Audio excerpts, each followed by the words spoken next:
आए, पहली Marco Rubio oath ली तो पहली मुलाकात वो भी डॉक्टर जयशंकर से, और उसमें बायलैटरल बातें भी हुई हैं, क्वाड के बारे में भी बातें हुई। इस एक सिंगल ट्रिप के अंदर जो डॉक्टर जयशंकर साहब यहां से जो अचीव करके गए हैं, मैं वो आपको अर्ज करना चाह रहा था। पहली मीटिंग मार्को रूबियो की ओथ के बाद डॉक्टर जयशंकर की, उनकी मीटिंग एनएसए से इसी ट्रिप में। 6 सेक्रेटरीज, इस कैबिनेट जो अभी बन रही है उसके जो बनने वाले 6 सेक्रेटरीज हैं, उनसे मुलाकात उनकी। फिर जो क्वाड के लिए जितने फॉरेन मिनिस्टर आए उनके साथ मुलाकात उनकी। फिर अर्जेंटीना के मिले, हैवियर मिले, जो उसके सदर हैं अर्जेंटीना के, उनके साथ उनकी मुलाकात। और फिर क्वाड के सारी मीटिंगें सेट करके बायलैटरल बातें करके वापस चले गए। मेन मुद्दे पे आना चाहता हूं कि भारत की डिप्लोमेसी के बारे में मैंने हमेशा से डिक्टेटरशिप को इसलिए भी किया है कि वहां पर एक ही आदमी से बात करनी पड़ती है, और उसके बाद जो भी वो कराना चाहे, चाहे अफगानिस्तान में हो, चाहे वो ईरान की बात हो, चाहे वो भारत की बात हो, या दुनिया में कुछ भी काम हो, एक आदमी से बात करके डील करके और बात हो जाती है, खत्म। लेकिन अगर अब देखा जाए कि डेमोक्रेटिक गवर्नमेंट को, अगर भारत की तरह डेमोक्रेटिक गवर्नमेंट चले पाकिस्तान में और अमेरिका उसको सपोर्ट करे, तो फिर उन्हें 10 लोगों से बात करनी होगी। प्राइम मिनिस्टर भी कुछ बोलेगा, प्रेसिडेंट भी कुछ कहेगा, बाकी के मिनिस्टर्स जो है वो भी कुछ ना कुछ अपनी राय देंगे, अपना ओपिनियन रखेंगे, और इस तरह से अमेरिका का टाइम जो है वो बहुत ज्यादा खर्च भी हो जाएगा। मुझे लगता है कि उनको शायद ये पसंद भी नहीं आएगा कि इतने लोगों से बात की जाए। मैंने तो कह दिया आपको पहले, हर मुस्लिम कंट्री के अंदर नरेंद्र मोदी के पांव मजबूत हैं। पाकिस्तान के पांव जरा वो जैसे कहते हैं ना, थोड़े से हिले जुले हैं। 38-39 अरब डॉलर की बायलैटरल ट्रेड है। सुनने में आ रहा है कि defence manufacturing and supply chain में काम करेंगे। नरेंद्र मोदी ने यह कह दिया, जो हम बात कल कर रहे थे, परसों कर रहे थे, कि इंडिया जो है वो डिफेंस टेक्नोलॉजी ट्रांसफर करना चाहता है ब्रह्मोस मिसाइल की। This is what basically Indonesia ये डिमांड कर रहा था, क्योंकि ये जो प्रबोवो सुबियांतो जो हैं, ये जनरल भी रहे हैं। जय हिंद दोस्तों, जैसे कि आप सभी को पता है कि अमेरिका की सरकार चेंज हो चुकी है और अब डोनाल्ड ट्रंप की सरकार वहां पर स्थापित हो गई है। अब इस बात को लेकर भी काफ़ी बहस छिड़ गई है कि जहां भारत को इतनी महत्ता दी गई कि डॉक्टर जयशंकर आगे वाली फ्रंट सीट पर ही बैठे थे, वहीं पाकिस्तान को वहां पर बुलाया भी नहीं गया। इस बात को लेकर पाकिस्तानियों में खूब हा हल्ला मचा हुआ है। दरअसल पाकिस्तान जैसे देश जो दूसरों पर निर्भर रहते हैं, उनके लिए ऐसी जगह पे कोई वैल्यू भी नहीं बनती, जबकि भारत का एक अपना स्थान रहा है। और आज से नहीं, पहले से ही भारत इम्पोर्टेंट रहा है। अब से पहले पाकिस्तान को अमेरिका मदद देता था और थोड़े दिन के लिए भारत के साथ उसके रिश्ते इतने अच्छे नहीं रहे, लेकिन अब का दौर कुछ बदला हुआ है और सारी दुनिया जानती है कि भारत और अमेरिका के रिश्ते किस हालात में, किस लेवल पर पहुंच चुके हैं। इस बात का अंदाज़ा तब हुआ जब डॉक्टर जयशंकर वहाँ के सभी नए चुने गए महानुभावों से मिलते नजर आए। कभी किसी के साथ उनका फ़ोटो आया तो कभी किसी के साथ। इसी बात को लेकर पाकिस्तानी परेशान नज़र आते हैं। उनका कहना था कि अब पाकिस्तान को कोई ख़ास मदद नहीं मिलने वाली और भारत ने वो जगह बना ली है जिसकी पाकिस्तान को कभी उम्मीद नहीं थी। दरअसल भारत पाकिस्तान की तरह कभी इधर उधर नहीं हुआ और अपने स्टैंड पर कायम रहा। उसने बताया कि चाइना दुनिया के लिए खतरा है तो वो सामने भी आ गया। अभी अमेरिका को इस बात का एहसास हो चला है कि अगर उसने चाइना को कंट्रोल नहीं किया तो आने वाला समय उसके लिए भी खतरनाक साबित हो सकता है। अब चाइना अपने समुद्र में चारों तरफ अपने अड्डे बना रहा है। ऐसे में भला अमेरिका को भारत जैसे दोस्त की ज़रूरत क्यों नहीं पड़ेगी। इसी बात को लेकर सारे अमेरिका में भी ये बात फैल चुकी है कि भारत के बिना उसका काम चलने वाला नहीं है। ऐसे में डॉक्टर जयशंकर का वहाँ पहुँचना और सबसे फ्रंट सीट में बैठना इस बात को दर्शाता है कि भारत की महत्ता कितनी है। और साथ ही सारे सारे नए मंत्रियों और बाकियों ने भी डॉक्टर जयशंकर से मुलाकात की।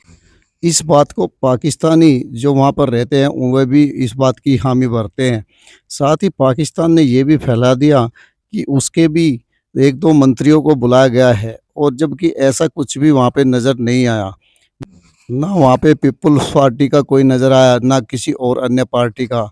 दरअसल पाकिस्तान को में अफ़वाहें फैलाने के अलावा और कोई काम नहीं करता। ऐसा ही इस बार भी हुआ। डॉक्टर जयशंकर को देखकर सारा पाकिस्तानी मीडिया हैरान और परेशान हो गया। डॉक्टर जयशंकर अभी-अभी अमेरिका से आए हैं और सारे मंत्रियों से मुलाकात करके आए हैं। वहीं दूसरी ओर गणतंत्र दिवस के मौके पर 26 जनवरी को इंडोनेशियाई प्रेसिडेंट ने चीफ गेस्ट की भूमिका निभाई। वैसे तो भारत में हर वर्ष ही किसी न किसी को बुलाया जाता रहा है।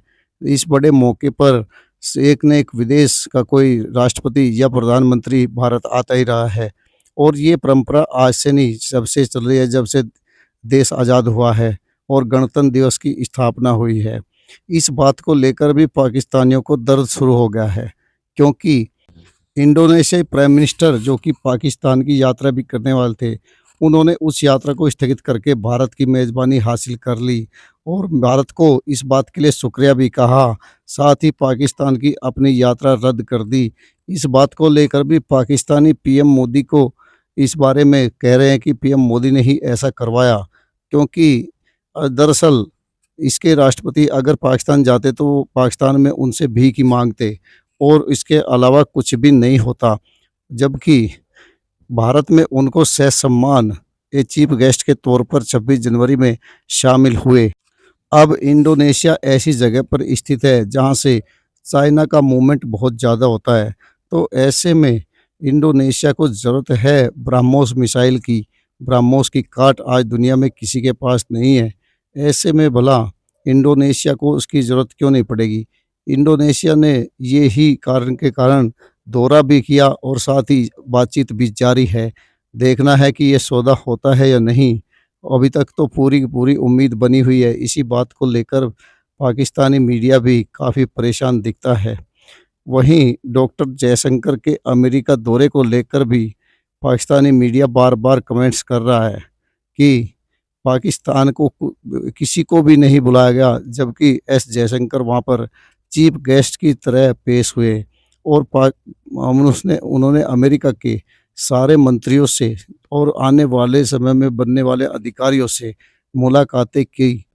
इसी बात को पाकिस्तानी मीडिया हाईलाइट करके बता रहा है कि कैसे भारतीयों को वहाँ पर खुशियाँ मिलती है और पाकिस्तानियों को नाराज़गी। दरअसल पाकिस्तानियों को अमेरिका एक भी पाकिस्तानी को वहाँ पे आने देना नहीं चाहता, जबकि हिंदुस्तानी वहाँ की रीढ़ की हड्डी है। अभी दरअसल इस ट्रंप सरकार में भी 6-7 मंत्री भारत से ही बने हैं और वे पहले से वहाँ पे रह रहे हैं। इस बात को लेकर भी पाकिस्तानी मीडिया अपना रोना रो रहा है कि कैसे ट्रंप प्रशासन में भारतीयों की ही चलेगी और भारतीय ही मेन हीरो बनकर उभरे हैं। अब आगे आप वीडियो में सुने। आपसे गुजारिश है कि वीडियो को लाइक व शेयर करना ना भूलें। धन्यवाद। बल्कि कहा कि मैंने उसका कंपैरिजन तो नहीं बनता, अफसोस तो होता है। मेरे जैसा बंदा देखता है कि यार देखो भारत अपने डिप्लोमेसी के इतने पीक पे जा रहा है, हम कहाँ है। हालांकि कंपैरिजन तो नहीं करना चाहिए, बनता ही नहीं, कंपैरिजन बनता ही नहीं। आज भी मैं एक जगह बैठा था दोपहर को एक मीटिंग में, तो किसी ने कहा यार, मैंने कहा यार पाकिस्तान से कंपैरिजन बनता नहीं है। हमारा कंट्री जो है वो कर्जों पे है, इमदादों पे है, लूट मार है। आप रिसेंटली इत्तेफाक हुआ है कि 22,000 ब्यूरोक्रेट डुअल सिटीजन है। भारत के अंदर ये चीजें नहीं। भारत के पिछले 5 वजीर आजम कहां थे? भारत के अंदर होंगे। पिछले 5 चीफ जस्टिस कहां होंगे? भारत के अंदर होंगे। मिलिट्री चीफ पिछले 5, वो सारे भारत के अंदर। कि यहां पे भारत इतना उसका इन्फ्लुएंस है कि डोनाल्ड ट्रंप साहब के पीछे जो सीटें थी, दे आर वेरी वैल्यूएबल सीटें थी, बहुत वैल्यूएबल सीटें। उसमें उषा वैंस को देखा तो वो भी जेडी वैंस के साथ बैठी। किस वजह से? आईवी लीग लॉ स्कूलों से पढ़ी है। फिर जो सुप्रीम कोर्ट का जज वहां पे उसका ओथ लेने के लिए आया था, वो उसी की क्लर्क रह चुकी है। उषा के पीछे भी स्ट्रेंथ उसकी एजुकेशन है। उससे पीछे चलें, सुंदर पिचाई देखें, उसके पीछे विवेक रामास्वामी देखें। विवेक रामास्वामी बायोमेडिसिन पढ़ के आया, तो लॉ स्कूल में जब गया उस वक्त भी उसके पास 1 मिलियन से ज्यादा थी, अभी अंडर ग्रेड था। जब लॉ स्कूल ग्रेजुएट किया, his net worth was 11 million dollar. उसका वालिद यहां पीएचडी करने आया था, डंकी लगा कर नहीं आया था। उसके बाद मैंने देखा विवेक रामास्वामी, काश पटेल को देखा, ब्रुकलिन के उसके माँ बाप आए यहाँ पे ब्रुकलिन से। फिर उसके बाद आप देखें यहाँ पे हरमीत ढिल्लों को देखें, और उसके बाद बेशुमार लोग हैं उसमें। सामने जो पहली कुर्सी थी सामने, डॉक्टर जयशंकर, फॉरेन ऑफिस को ज्वाइन किया 1977 में, 48 इयर्स अपनी जेब में डाल के फिर रहे, डिप्लोमेसी का एक्सपीरियंस। आपको अपने फॉरेन ऑफिस का पता है, फॉरेन मिनिस्टर का पता है, उसकी क्वालिफिकेशन इसाकदार है ना, पर सर पता नहीं इसाकदार है sir. 77 years of experience of diplomacy. दूसरी तरफ हमारे फॉरेन मिनिस्टर की क्वालिफिकेशन है कि वो वजीर आजम के समधी, उनके पास ये कंपैरिजन आप खुद कर लें कि आप तरक्की करेंगे, करनी चाहिए, क्यों करेंगे आप, ये क्वेश्चन है।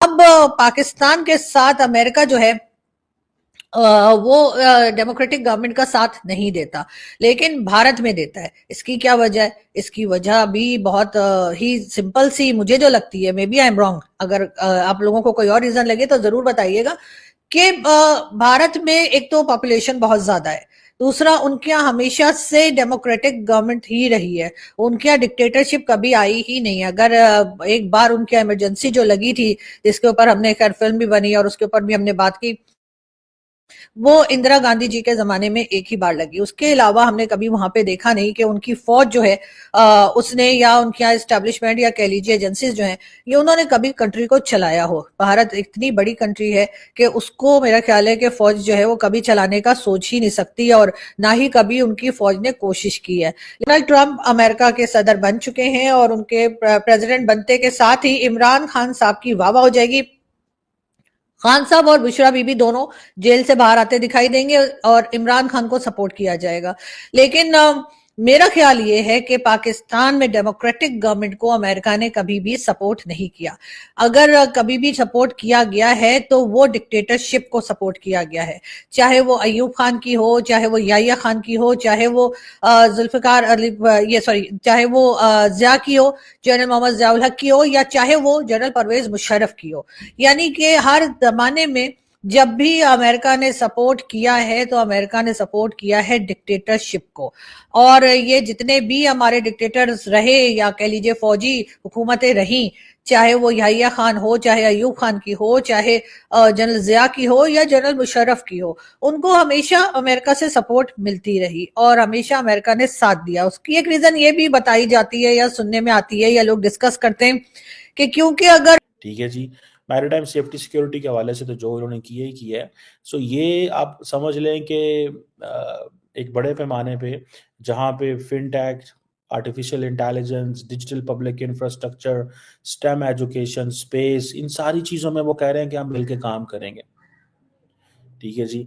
और जो बाली यात्रा है, या जो आर्ट है वहाँ पे, जो कि रामायण और महाभारत, जिसके मैं शुरू में बता रहा था आपको, वो कहते हैं this is where India and Indonesia gets connected.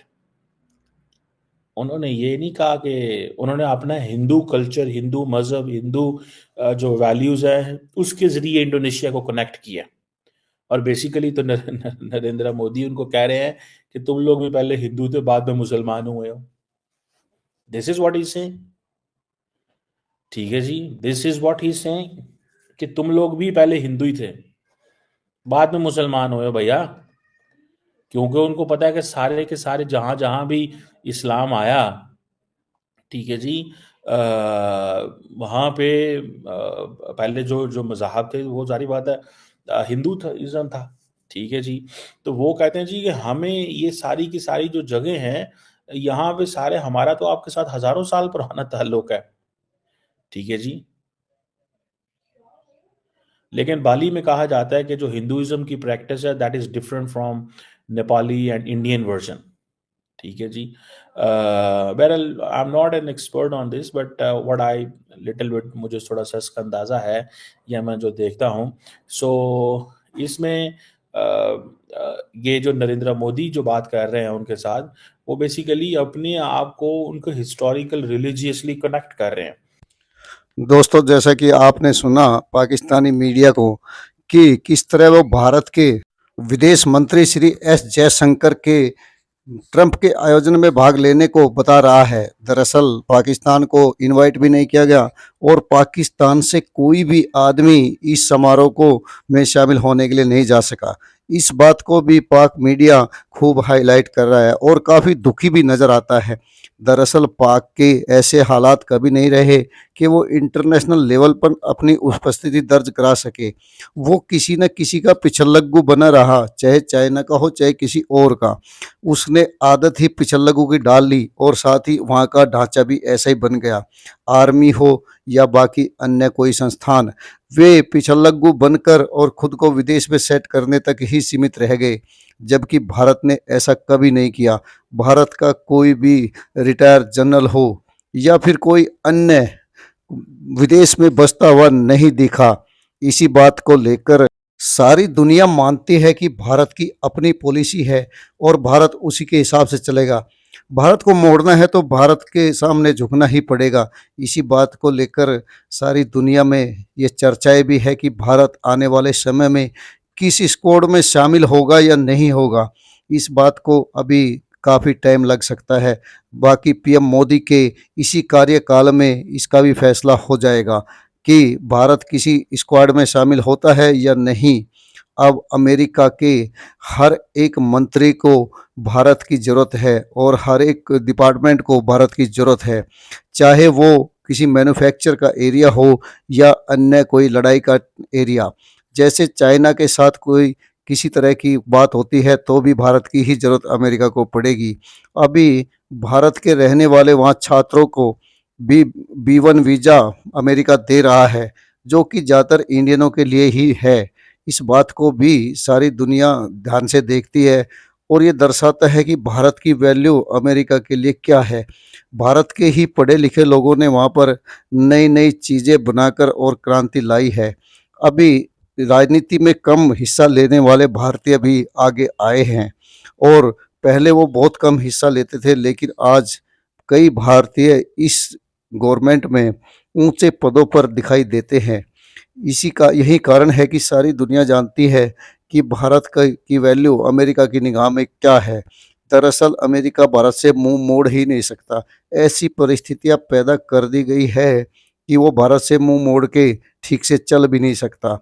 इसी बात को लेकर पाकिस्तानी मीडिया भी अपनी खबर दे रहा है और पाक मीडिया भी इस बात को कह रहा है कि अमेरिका के बिना, भारत के बिना अमेरिका का चलना मुश्किल है।